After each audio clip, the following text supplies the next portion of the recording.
কাফিলার পক্ষ থেকে বিনীত অনুরোধ জানাচ্ছি।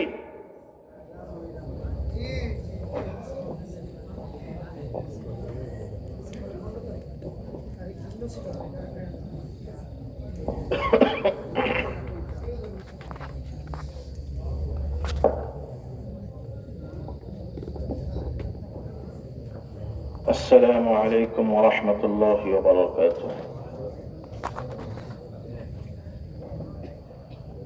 الحمد لله نحمده ونستعينه ونستغفره ونؤمن به ونتوكل عليه ونعوذ بالله من شرور أنفسنا ومن سيئات أعمالنا من يهده الله فلا مضل له ومن يضلله فلا هادي له وأشهد أن لا إله إلا الله وحده لا شريك له وأشهد أن سيدنا وسندنا وحبيبنا ومولانا محمدا عبده ورسوله الذي أرسل إلى الناس كافة بشيرا ونذيرا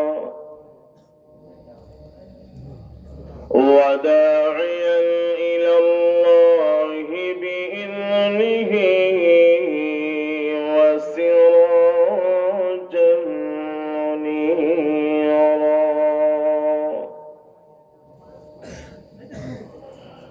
أما بعد فقد قال الله تعالى في كلامه المجيد وفرقانه الحميد أعوذ بالله من الشيطان الرجيم. بسم الله الرحمن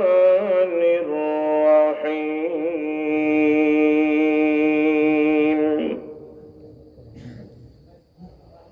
بل هو قرآن مجيد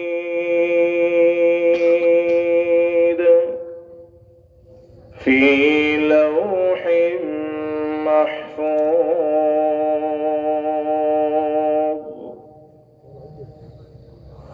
وقال رسول الله صلى الله عليه وسلم الناس معادن كمعادن الذهب والفضة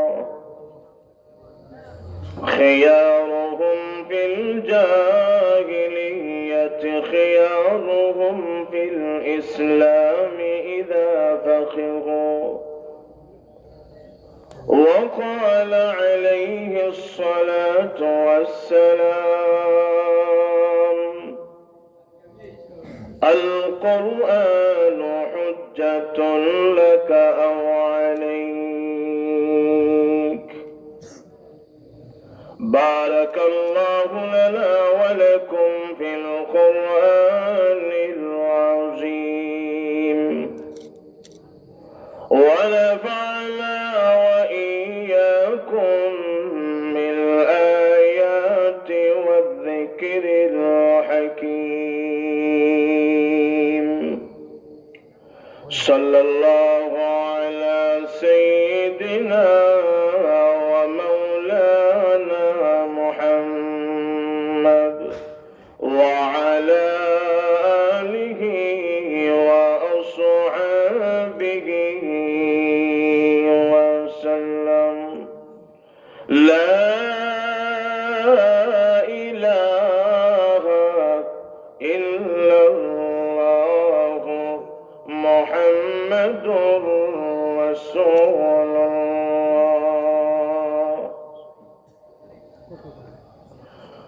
গোবিন্দশ্রী জামিয়া তৈয়বিয়া বিয়ানীবাজার সিলেটের উদ্যোগে আয়োজিত আজকের এই ওয়াজ মাহফিলের সম্মানিত সদর ইজলাস,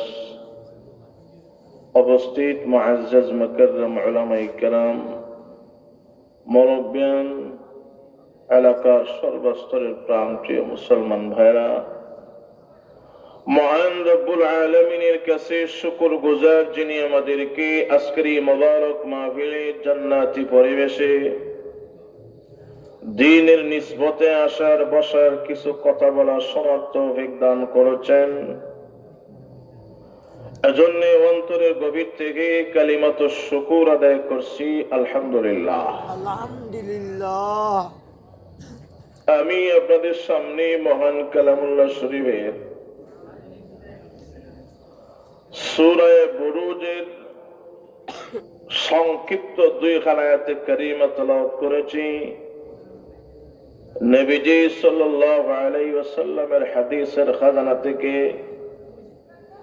2 হাদিস শরীফ পাঠ করেছি।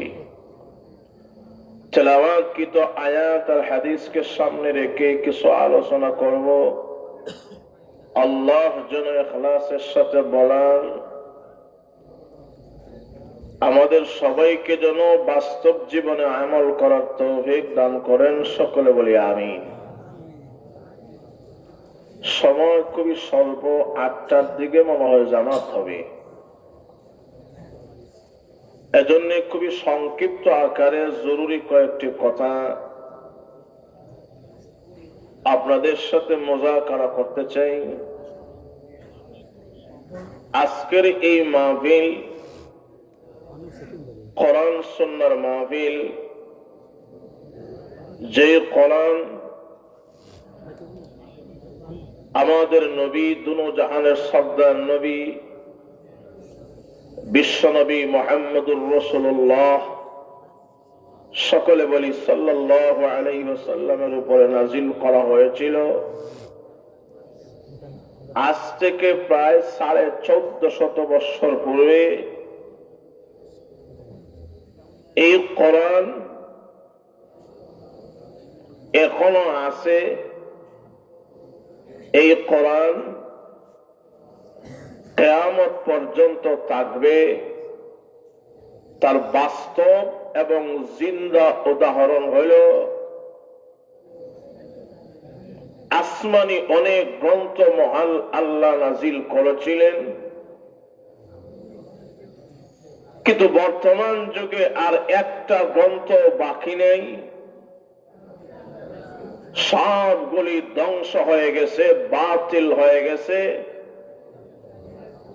কিন্তু এখনো একটা কিতাব বাকি আছে, যেভাবে নাজিল করা হয়েছিল এভাবেই আছে। পরিবর্তন হিম্মত করে একটু জবাব দিবেন, পরিবর্তন নাই। বলেন তো সেই কোরআন এখনো আছে না নাই? যেরকম আছে না নাই? এই কোরআন বুঝার জন্য আঙ্গুরা মোহাম্মদপুর মাদ্রাসা বলেন, পৃথিবীতে যত মাদ্রাসা আছে সমস্ত মাদারিস গুলি বলেন, মক্তব থেকে নিয়ে দাওরা হাদিস পর্যন্ত যত ফুনুনাত আমাদেরকে পড়ানো হয়, ইলমে সরফ থেকে নিয়ে ইলমে নাহু, ইলমে বালাগাত, ইলমে মানতিক, ইলমে ফালসাফা, ইলমে ফিকহ, ইলমে হাদিস, যা কিছু আছে সব কিছু পড়ি একমাত্র আল্লাহর কোরআনকে সঠিক করে বোঝার জন্য। ঠিক কিনা বলেন? আর একটু জোরে বলেন।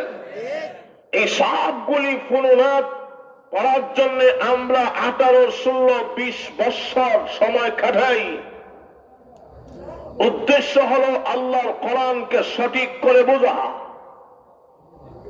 এই কোরআন আপনাদের মাদ্রাসায় যেভাবে আছে, আমাদের মাদ্রাসা সেইভাবে আছে। এই কোরআন সকলের ঘরে ঘরে আছে। এই কোরআন সকলের মাসাজিদ গুলিতে আছে। এই কোরআন আমাদের সকলের অন্তরে অন্তরে আছে না নাই? যেরকম আছে না নাই? পরিবর্তন সব হয়ে গেল, কিন্তু আল্লাহর কোরআন এখনো বাকি কেন? তার অনেক কারণ। অনেক কারণের ভিতর থেকে 2-1টা কারণ হলো এমন, আসমানি যত গ্রন্থ আছে সবগুলি গ্রন্থের একটা ইসতিলাহি নাম হলো কিতাবুল্লাহ। কিন্তু কোরআন শরীফ এটা শুধু কিতাবুল্লাহ নয়, অনেক নামের ভিতর থেকে তার আসল একটা জাতি নাম হলো কালামুল্লাহ। যখন কোরআন শরীফের জাতি নাম কি? আর একটু জোরে বলেন, কালামুল্লাহ।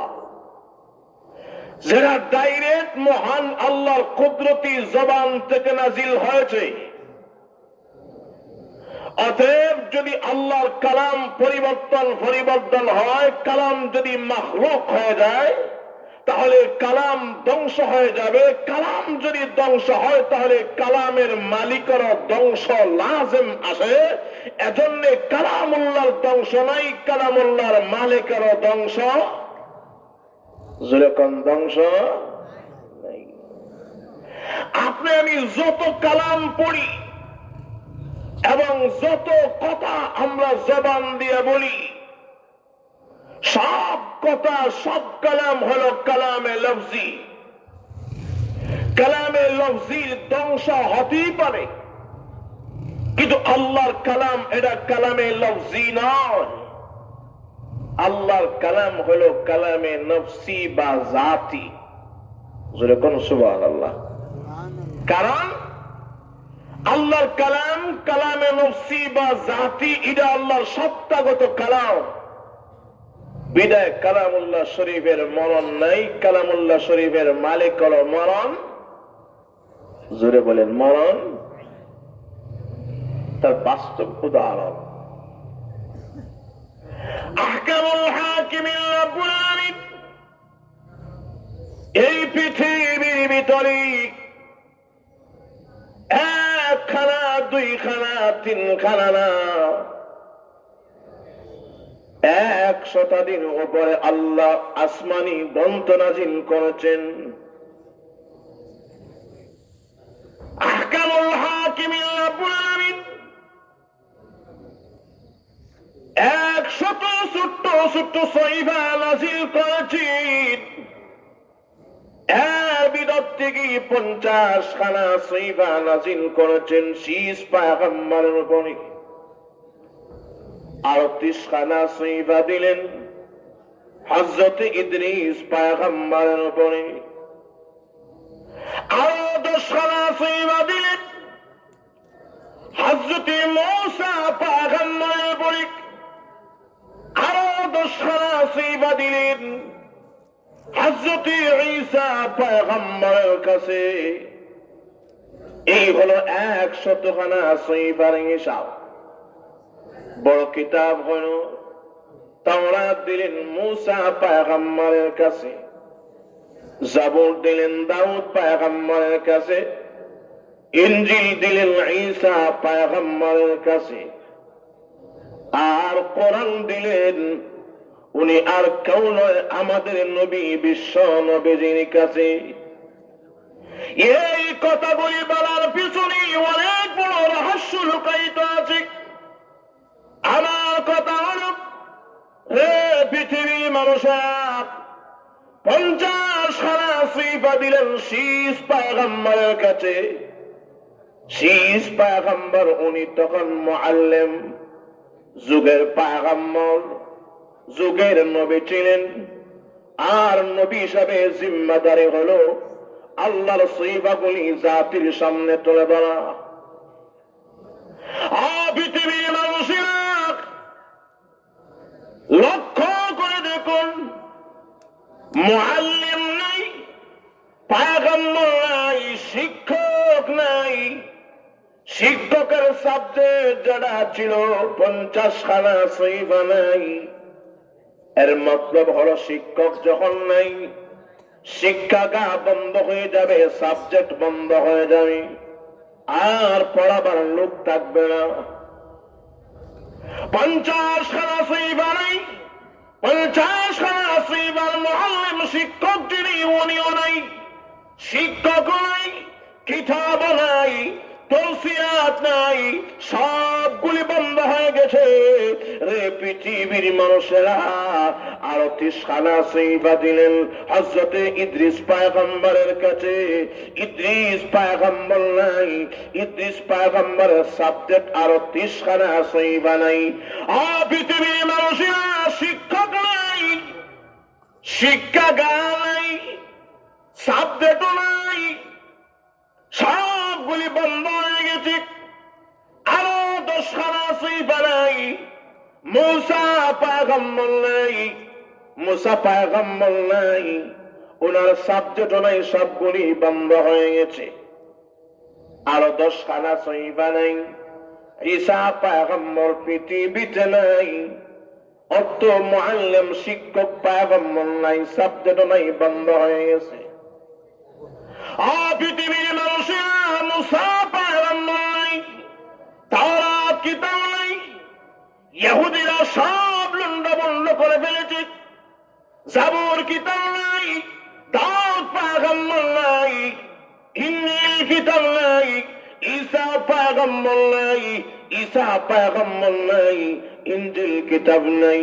আমি আপনাদেরকে জিজ্ঞাসা করি, বলেন উস্তাদ নাই, উস্তাদের সাবজেক্ট আসমানি কিতাবাদি নাই। বাইরে আমার 10-30 বন্ধ হয়ে গেছে। আমি জিজ্ঞাসা করি, সব করে গেছি, যদিও আমাদের নবী বিশ্ব নবীজি নাই। বলেন এখনো 30 পারা কোরআন আছে না নাই? যখন আছে না নাই, এটি প্রমাণিত হয় সবগুলি ধ্বংস হয়ে যাবে, কিন্তু আল্লাহর কালাম ধ্বংস হবে না। আল্লাহর কালাম ধ্বংস হবে না কেন? এটা মহান আল্লাহর জাতে পাকের ডাইরেক্ট কালামে জাতি, কালামে নফসি, এটা ধ্বংস হবে না।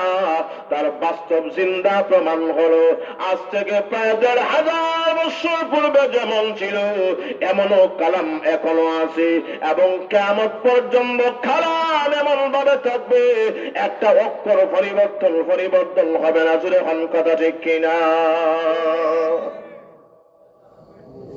বলেন এখনো সমান যেভাবে আগে মাহফুজ ছিল এখনো মাহফুজ আছে, কিয়ামত পর্যন্ত আল্লাহর কালাম মাহফুজ থাকবে না ধ্বংস হবে? কথা বলেন না, আর একটু জোরে বলেন। সবগুলি মাহফুজ থাকবে, একটা অক্ষর পরিবর্তন হবে না। লক্ষ্য করে দেখুন, ইতিহাস সাক্ষী এই কালামুল্লাহ শরীফের বিরুদ্ধে যে হাত উত্তোলন হয়েছে, হাত ধ্বংস হয়েছে। যে জাতি কালামের বিরুদ্ধে কথা বলছে সেই জাতি ধ্বংস হয়েছে। যে জবান দিয়ে কালামুল্লাহ শরীফের বিরুদ্ধে কথা বলা হয়েছে সেই জাতীয় সেই জবান ধ্বংস হয়ে গেছে। ইতিহাস সাক্ষী। এটা এমন একটা ঐশী গ্রন্থ যে যত নিয়ে টানাটানি করে তত কালামুল্লাহর দাম বাড়ে। ঠিক কিনা বলেন? আর একটু জোরে বলেন। কালামুল্লাহ নিয়ে যে যত টানাটানি করবে, যে যত গবেষণা করবে, যে যত বেশি তাফসীর ব্যাখ্যা করবে, ততই কালামুল্লাহর ডিমান্ড আরো দিন দিন বাড়ে না কমে? এজন্য মান্নাউল কাত্তান একজন রাইটার আছেন, উনি একটা কিতাব লিখেছেন মাবাহিস ফি উলুমিল কোরআন। উনি ওই কিতাবের সংজ্ঞা এত সুন্দর বলেন কোরআন কাকে বলে? উনি বলেন আল কোরআন হুয়া মুজিজাতু ইসলামুল খালিদা التي لا يزيدها التقدم العلمي إلا رسوخا في الإعجاز। উনি বলেন আল্লাহ 30 পারা কোরআন হলো আল্লাহ ইসলামের চিরন্তন একটা মুজিজার নাম, যেরকম সুবহানাল্লাহ।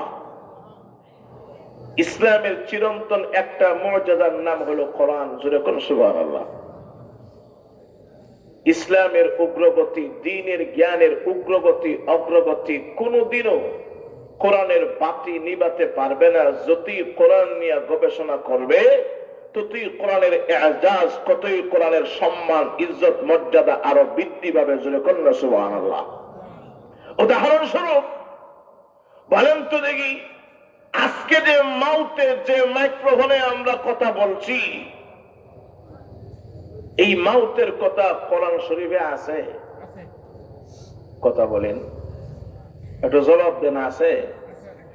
এই বিজ্ঞান যে যতগুলি জিনিস আবিষ্কার করেছে, কিয়ামত পর্যন্ত যা আবিষ্কার হবে, কোরআন সুন্নাহ এগুলা কি আছে? এত সহজে কেউ বাহির করতে পারবে না। যেমন মাউত নবীর যুগে ছিল না, এখন আছে না নাই? যেরকম আছে না নাই? হাতের ঘড়ি রসুলের যুগে ছিল না, এখন আছে না নাই? বিদ্যুৎ লাইট রসুলের যুগে ছিল না, এখন আছে না নাই? মোবাইল রসুলের যুগে ছিল না, এখন আছে না নাই? বিমান রসুলের যুগে ছিল না, এখন আছে না নাই? এইভাবে যত ডিজিটাল পদ্ধতি আবিষ্কার করেছে বিজ্ঞান, এই বিজ্ঞান সকলে এক বাক্যে এই কথা বলতে বাধ্য হয়েছে, বিজ্ঞান বৈজ্ঞানিকরা তার আকল দ্বারা কোনো কিছুই করতে পারে না। সব আকল নেই আল্লাহর 30 পারা কোরআন থেকে, কারণ কোরআনে সব জিনিসের বর্ণনা আছে। যেরকম সুবহানাল্লাহ। আর তো যেরকম সুবহানাল্লাহ। আল্লাহ এক কথা সবগুলো ঢুকিয়ে দিয়েছেন। وَجَعَلْنَاهَا تِبْيَانًا لِكُلِّ شَيْءٍ। সব জিনিসের বর্ণনা আল্লাহ 30 পারা কোরআন শরীফে আছে। তাহলে চিন্তা করে দেখেন, কোরআন এমন একটা ঐশী গ্রন্থ, যতই গবেষণা করা হয়, যতই তার ব্যাখ্যা করা হয়, যতই পড়া হয়, ততই কোরআনের মর্যাদা গ্রান বাড়ে না কমে? আর একটু যখন বাড়ে না কমে? বাড়ে। এতেই প্রমাণিত হয় কোরআন গবেষণা করনেওয়ালা এই পৃথিবীতে ওই জাতি এখনো আল্লাহ তাআলা বেশি রেখেছেন। যখন কথা ঠিক কিনা? আর তো যখন কথা ঠিক কিনা? আল্লাহ কালাম এটা সাধারণ কোনো মানুষের কথা নয়। আর যতই এটা নিয়ে গবেষণা করা হবে, ততই আল্লাহ এই কালামুল্লাহ শরীফের মাহফুজ রাখবেন। মহান আল্লাহ কালামুল্লাহ শরীফকে নিরাপদ রাখবেন। আল্লাহ তো নিজেই বলেন, আমি আল্লাহ ডাইরেক্ট কোন জিনিস এটাকে হেফাজত করি, কোন জিনিস ডাইরেক্ট আমি আল্লাহ দান করি, কোন জিনিস আমি আল্লাহ ওয়াসিতা মাধ্যমেই আমি আল্লাহ কোন জিনিস ইনডাইরেক্ট এটাকে রক্ষা করি। মহান আল্লাহ বলেন, কোরআন শরীফের মালিক কে? আরো যখন আল্লাহ। আল্লাহ নিজেই এই কালামুল্লাহ শরীফের জিম্মাদার। অতএব কেউ যদি কালামুল্লাহ শরীফকে ধ্বংস করতে চায়, কালামুল্লাহ শরীফকে বিগলাইতে চায়, পারবে না। কারণ কালামুল্লাহ শরীফের মালিক আপনিও না, আমিও না। ওই কালামের মালিক জিন্দা ছিলেন, জিন্দা আছেন, জিন্দা থাকবেন। ও ওয়াজিবুল ওজুদ হে, হমেশা से है, हमेशा रहेगा। যেভাবে আগে ছিলেন এভাবেই আছেন, এভাবেই থাকবেন। কোরআন এটা মাখলুক নয়, আল্লাহ মাখলুক নয়। কোরআন আল্লাহ সিফাতে কাদেমা, মহান আল্লাহ খালেক। কোরআন মাখলুক নয়, পৃথিবীর সব মাখলুক, একমাত্র কোরআন হলো আল্লাহ সিফাতে কাদেমা। এটা ধ্বংস হতে পারে না। মহান আল্লাহর কালামের মালিক মহান আল্লাহ, ওনার কোনো ধ্বংস ইল্লা নাহনু নাযালনা যিকরা ওয়া ইল্লা লাহু লাহাফিযুন।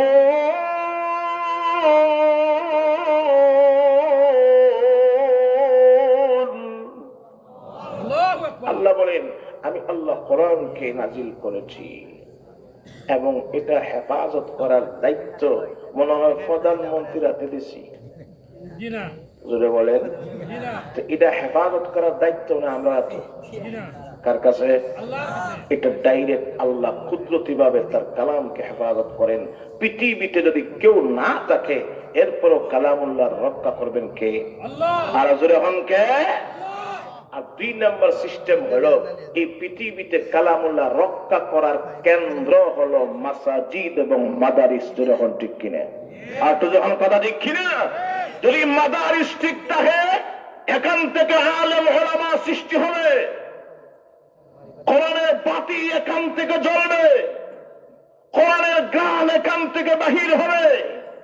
আলেম ওলামা যতই সমাজে বাড়বে ততই কোরআনের এজাজ, ততই কোরআনের শান বুলন্দ হবে। যখন কথা ঠিক কিনা?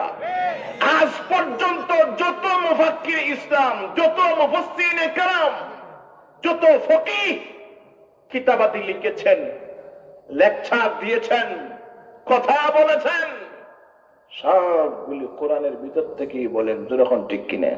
আর তো যখন কথা ঠিক কিনা? কোরআন সুন্নাহ ছাড়া কোনো বয়ান, যখন বয়ান, তাহলে এই যে জলসা হচ্ছে, ওয়াজ মাহফিল হচ্ছে, এটাও কোরআন শরীফের একটা শান। জোরে কোন সুবহানাল্লাহ। আর তো যখন না সুবহানাল্লাহ। কোরআন ভাই যত জায়গায় লাগে তত জায়গার ডিমান্ড বাড়ে, কমে না। কি বললাম? কোরআন যত জায়গায় লাগে তত জায়গার ডিমান্ড কমে। আরো জোরে বলেন, জোরে বলেন, বাড়ে না কমে? বাড়ে। যত জায়গায় কোরআন লাগে তত জায়গার ডিমান্ড বাড়ে। আজ পর্যন্ত পাইনি যে কমছে। বিজ্ঞানকে চ্যালেঞ্জ করব, ও বিজ্ঞান তোমার জ্ঞান তো খুব বেশি, কারণ কোরআন যা পারে নাই তুমি তা পেরিয়ে দেখে দিয়েছ।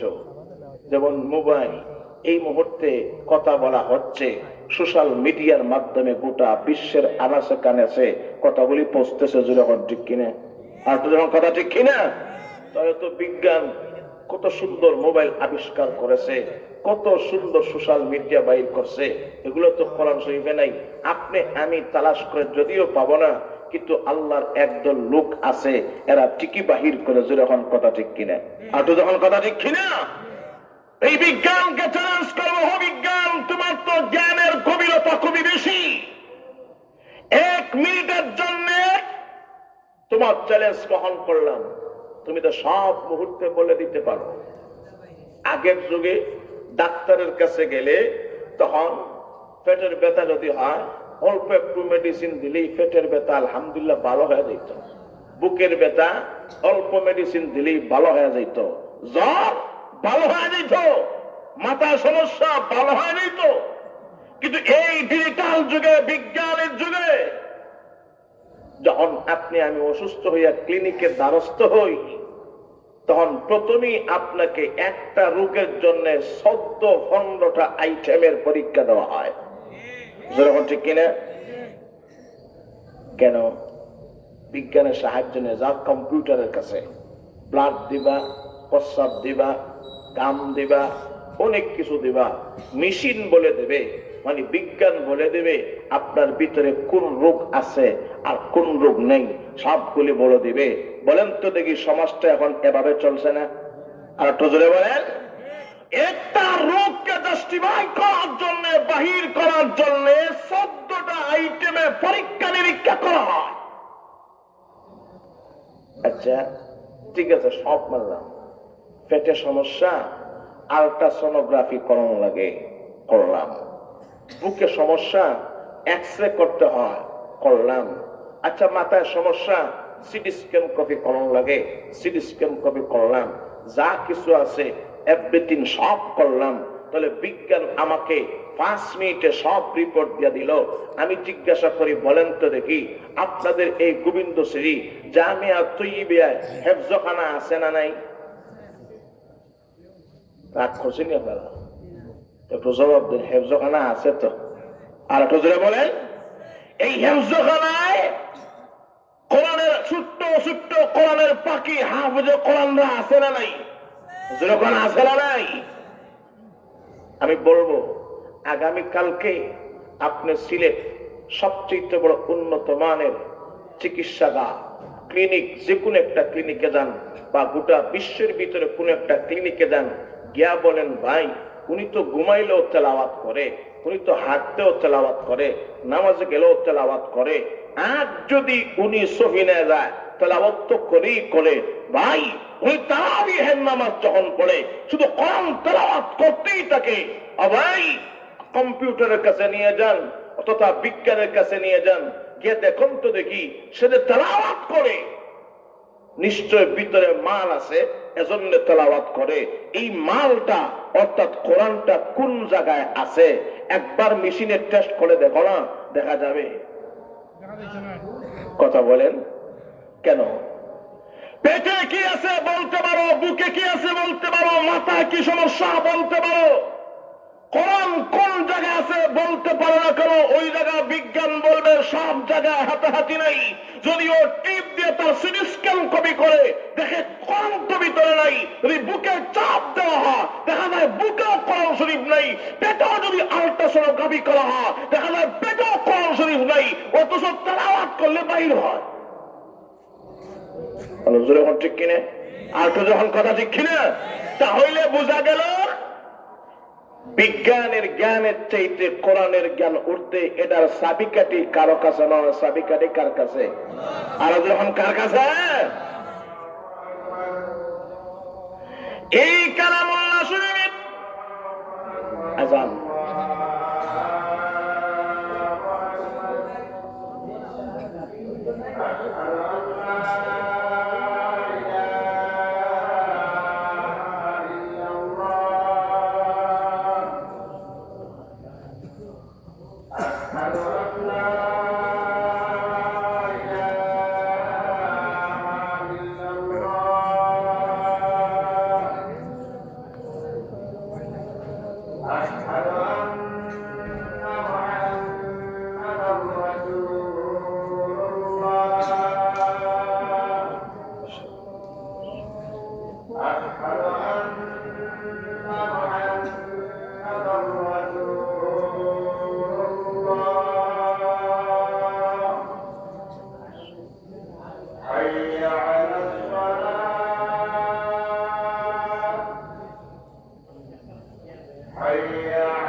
আচ্ছা, আমার কথা হলো দেখেন সংক্ষিপ্ত কথা, কোরআন যত জায়গায় লাগছে তত জায়গার দাম যেরকম দাম বাড়ছে।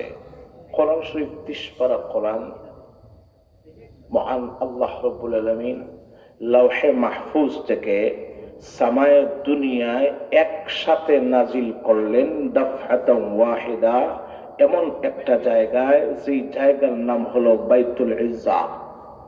যখন কি নাম? বাইতুল ইজ্জা। এই জায়গা থেকে দীর্ঘ 23 বছরে সময় উপযোগী হিসাবে বিভিন্ন প্রেক্ষাপটে নাজিল করা হয় বিশ্ব নবীজির কাছে কোরআন। আমার জিজ্ঞাসা হলো, বলেন তো দেখি কালামটা কার? আল্লাহ যেমন হবেন তার কথাও তেমন হবে, ঠিক নেই? যেটা বলেন আপনি যেমন হবেন আপনার কথা তেমন হবে, আমি যেমন হব আমার কথা তেমন হবে। প্রত্যেকের কথার থেকে প্রত্যেকের কি গুণ আছে ভিতরে সব কথার থেকেই বোঝা যাবে কতটুকু যোগ্যতা আছে যখন কথা ঠিক কিনা? চিন্তা করে দেখেন, আল্লাহর জাত যেমন হবে আল্লাহর কথাও তেমন হবে। সমস্ত আসমানি গ্রন্থের ভিতরে সম্মানী গ্রন্থ হলো আল কোরআন। সমস্ত মাখলুকাতের উপরে মহান আল্লাহ রব্বুল আলামিন কত বড় শানদার, ইজ্জতওয়ালা, ইজ্জতের মালিক, সম্মানের মালিক সেই আল্লাহ। উনি খালেক, আমরা সকলে মাখলুক। আল্লাহর সাথে কেউ শরীক নেই। উনার জাত যেমন, উনার কালাম তেমন, উনার কথা তেমন। মহান আল্লাহ রব্বুল আলামিন এই কথাগুলিকে স্বাভাবিকভাবে যেই সেই জায়গায় একসাথে দিতে পারবেন না। মহান আল্লাহ এমন একটা জায়গায় এই কথাগুলি রাখলেন, যেই জায়গার নাম হলো আসমানের উপরে, সামায়াত দুনিয়ার উপরে, বাইতুল ইজ্জা, ইজ্জতের বাপ। এই করে মহান আল্লাহ কোরআন একসাথে রাখলেন। এখান থেকে দিবেন এমন একটা নবীর কাছে, এমন একজন নবীর কাছে, যেই নবী সমস্ত নবীদেরও নবী, সমস্ত কুল মাখলুকাতেরও নবী। সেই নবী সম্মানী নবী, ইজ্জতি নবী। এই নবীকে দুজাহানের সর্দার নবী বিশ্ব নবী মুহাম্মদুর রাসূলুল্লাহ সাল্লাল্লাহু আলাইহি ওয়াসাল্লামের কাছে কোরআন নাজিল করলেন। বলেন তো দেখি, আমাদের নবীর শান, নবীর মান মর্যাদা বেশি না কম? যখন বেশি না কম? উদাহরণস্বরূপ তা নবী রহমতুল্লাহ আলাইহি বলেন, যেমন এই কনিষ্ঠ আঙ্গুলি, উনি একজন নবী, উনিও একজন নবী, উনিও একজন নবী, উনিও একজন নবী, উনিও একজন নবী। সকলে লক্ষাধিক নবী আর নবী। আমাদের নবী হলো বৃদ্ধাঙ্গুলি। আমি জিজ্ঞাসা করি, বলেন বৃদ্ধাঙ্গুলি যদি না থাকে তাহলে এই চার আঙ্গুলের সমাজ, নবীর সমাজ ঠিক থাকবে? কথা বলেন। খাইতে পারবেন? ক্যাপ লাগাতে পারবেন? টাকা গুনতে পারবেন না? সুজা থাকবে ঠিকই, কার্যক্রম বন্ধ হয়ে যাবে। ঠিক তেমনি ভাবে আমাদের নবীজি না থাকলে, আমাদের নবীজি না আসলে ইহকাল পরকাল কিছুই হইতো না। জোরে হন কথা ঠিক কিনা? তাহলে বোঝা গেল আমাদের নবীজির শান মর্যাদা আলাদা। নবীজি, এজন্য আমি আল্লাহ আপনার কাছে যেই সেই কালাম দেব না, দিব না তাওরাত, দিব না জাবুর, দিব না ইনজিল, দিব না 100 সহিফা, দিব এমন একটা কালাম, যে কালামটা হলো আমি স্বয়ং আল্লাহর কালাম। চিন্তা করে দেখেন, তাহলে নবীর শান অনুপাতে মহান আল্লাহ কোরআন নাজিল করলেন নবীদের কাছে। আসমানি গ্রন্থের ভিতরে কালামুল্লাহ শরীফ হলো সবচেয়ে বেশি সম্মানী। এটাও সম্মানী, বিশ্ব নবী সম্মানী, আল্লাহ সম্মানী, বাইতুল ইজ্জা সম্মানী। পৃথিবীর বুকে সর্বপ্রথম এমন একখানা জায়গায় মহান আল্লাহ কোরআন নাজিলের সূচনা করলেন, যেই জায়গাটার নাম হলো গারে হেরা। বলেন তো দেখি, গারে হেরার সম্মান আছে না নাই? কোরআন হাদিসে তার নাম আছে না নাই? আমরা অনেকেই জায়গায় যাই হজ করার জন্য, উমরাহ করার জন্য, গিয়ে ওই জায়গা আমরা তালাশ করে বাহির করে দেখি। যখন কথা ঠিক কিনা? আপনাদের বাড়ির সামনের হাউস আর গর্ত আর গারে হেরা গর্ত সমান না বেশ কম? জোরে বলেন। বেশ কম। কেন? এটার দাম বেশি। এটা কোরআনে স্পর্শ করেছে, কোরআন এটাকে এটার ভিতরে নাজিল হয়েছে। আমি জিজ্ঞাসা করতে চাই, বলেন তো তামাম পৃথিবী আর পবিত্র মক্কা নগরী, বলেন মক্কা নগরীর দাম বেশি না তামাম পৃথিবীর দাম বেশি? কেন? এই জায়গায় কোরআন নাজিল হয়েছে। পৃথিবীর মানুষেরা মক্কার দাম বাড়ছে। মদিনার পূর্বের নাম ছিল ইয়াসরিব। ইয়াসরিব বলে এখন কেউ চেনে না। এখন যে ওই মুহূর্তে কোরআন নাজিল হলো, ইয়াসরিব থেকে মদিনা হয়ে গেল মক্কাতুল মুকাররমা, মদিনাতুল মুনাওয়ারা। মদিনার দাম বাড়লো, মক্কার দাম বাড়লো। মহান আল্লাহ রব্বুল আলামিন কোরআন নাজিল করলেন পবিত্র রমজানুল মুবারকে। আরবি 12টা মাসের ভিতর থেকে আর কোন মাস আল্লাহ কোরআন দিলেন না। কোরআন নাজিল করে কমপ্লিট করলেন রমজানুল মুবারকে। রমজান শরীফের দাম বাড়ছে না কমছে? যখন বাড়ছে না কমছে? মহান আল্লাহ যত রাত বানাইলেন, সমস্ত রাত্রের ভিতর থেকে মহান আল্লাহ রব্বুল আলামিন এমন একটা রাত্রে কোরআন নাজিল করে কমপ্লিট করলেন, যে রাতের নাম ইন্না আনজালনাহু ফি লাইলাতিল কদর, যে মাসের নাম শাহরু রমাদান আল্লাযী উনজিলা ফীহিল কুরআন। বলেন তো দেখি, সেই রাতের দাম বাড়ছে না কমছে?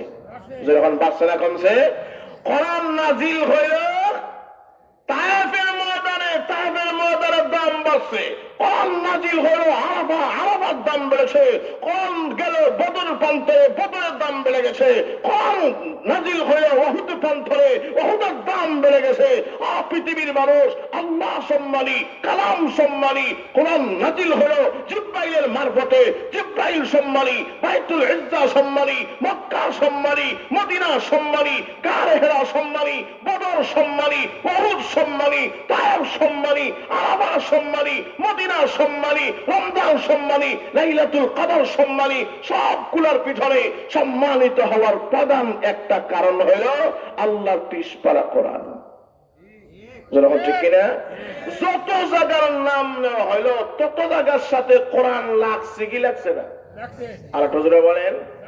কোরআন লেগে থাকার কারণে যদি সকলের দাম বাড়তে পারে, তাহলে আপনার আমার ছেলে মেয়ে, কলিজার টুকরা ছেলে মেয়ে এবং উলামায়ে কেরাম, আপনি আমি যদি এই কোরআনকে পড়ি, কোরআন তেলাওয়াত করি, কোরআনের সংস্পর্শে থাকি, কোরআনের সাথে নিসবত আর তাআল্লুক রাখি, আমরা দাম মোটেও বাড়তো না। আর একটু যখন বাড়বে কি বাড়বে না? বাড়বে। এত বাড়বে যে আল্লাহ বলেন ইয়ারফাইল্লাহুল্লাযীনা আমানু মিনকুম ওয়াল্লাযীনা উতুল ইলমা দারাজাত। আল্লাহ বলেন আমি আল্লাহ যাদেরকে ঈমানের মতো দৌলত দান করেছি এবং যাদেরকে আমি আল্লাহ খোদা প্রদত্ত ইলমে ওয়াহির শিক্ষায় সুশিক্ষিত করেছি, আমি আল্লাহ তাদের সম্মান, ইজ্জত, মর্যাদাকে বৃদ্ধি করে দেব। জোরে কোন সুবহানাল্লাহ। আল্লাহ দুনিয়াতেও বাড়াবেন, আখিরাতে বাড়াবেন। উদাহরণস্বরূপ বলেন তো দেখি, এটা একটা কাঠের টুকরা, তার মুঠো একবার দাম ছিল না, তার ঠিকানা ছিল জঙ্গলায়, তার ঠিকানা ছিল জঙ্গলায়, কেউ তার মূল্য দিত না। কত পশু পাখি তার মাথায় বসে সোনা বন্ধুর গান গাইতো, প্রতিবাদ করার মতো ক্ষমতা ছিল না। মুঠোর দাম নেই। এই সোফা মানুষ ব্যবহার করে, মুঠোর দাম নেই। টেবিল মানুষ ব্যবহার করে, মুঠোর দাম নেই। কাঠের টুকরো, কোন কাঠের টুকরা দেয় সালের টুল্লিতে, বৎসরে বৎসরে তাকে জ্বালিয়ে ফেলিয়ে দেওয়া হয়, এটাও দাম নেই। কোন কাঠের টুকরা দেয় বাংলা টয়লেটে, এটারও দাম নাই, বৎসরে বৎসরে ব্যঙ্গে ফেলে দেওয়া হয়, এটারও মোটেও দাম নাই। এই গাছ থেকে, কাঠের টুকরা থেকে কোন একটা মুসলমানের বাচ্চা কোরআন দেখার জন্য এক টুকরো কাঠের টুকরা নিয়ে রায়াল বানাই লেছে, এটার দাম নাই। আর একটু জোরে বলেন। যদি কেউ ভুলেও রায়ালের সাথে পা লেগে যায়, জড়াইয়া বুকে ধরে, চুমা দেয়, মাথায় উঠায়, যখন ঠিক কিনা? কেন? কোরআনের সাথে সম্পর্ক রাখার কারণে সকলের দাম যদি বাড়ে, তাহলে 30 পারা হাফেজ কোরআন যারা সিনায় লালন করে, দিন রাত 24 ঘন্টা এটাকে নিয়ে ঘুমায়, এটাকে নিয়ে কোরআন তেলাওয়াত করে, এটাকে নিয়ে নামাজ পড়ে, এটাকে নিয়ে রোজা রাখে, বুকে কোরআন বাইতুল্লাহ শরীফের তওয়াফ করে, বুকে কোরআন রাত্রে ঘুমায়, বুকে কোরআন তাহাজ্জুদ পড়ে, জাগ্রত থাকে, বুকে কোরআন নিয়ে হাঁটে, চলাফেরা করে, বলেন তো দেখি এই হাফেজ কোরআনের দাম আরো নাই? আর তো যখন আছে না নাই? যে জবানে কালাম দেখে, যেই হাতে কালাম স্পর্শ করে, যেই কানে কালাম তেলাওয়াত শুনে এবং যিনি 30 পারা কোরআন বুকে নিয়ে লালন পালন করে, এই গোষ্ঠীর অবশ্যই অবশ্যই দাম আছে না নাই? বিস্তারিত আলোচনার অবকাশ নেই, যেহেতু সামনে নামাজের সময়। আল্লাহ রাব্বুল আলামিন আপনাকে আমাকে সবাইকে যেন কালামুল্লাহ শরীফের সাথে সম্পর্ক রাখা, তিলাওয়াতের মাধ্যমে, শ্রবণ করার মাধ্যমে, পড়ানোর মাধ্যমে, আলেম উলামাদের সাথে সুহবত রাখার মাধ্যমে এবং মসজিদ এবং মাদারিসগুলোর সাথে সম্পর্ক রাখার মাধ্যমে আল্লাহ যেন কোরআনের সাথে আহলে কোরআন হওয়ার তৌফিক দান করেন। সকলে বলি আমিন। জোরে বলি আমিন। সুম্মা আমিন, সুম্মা আমিন। ওয়া আখিরু দাওয়ানা আলহামদুলিল্লাহি রাব্বিল আলামিন।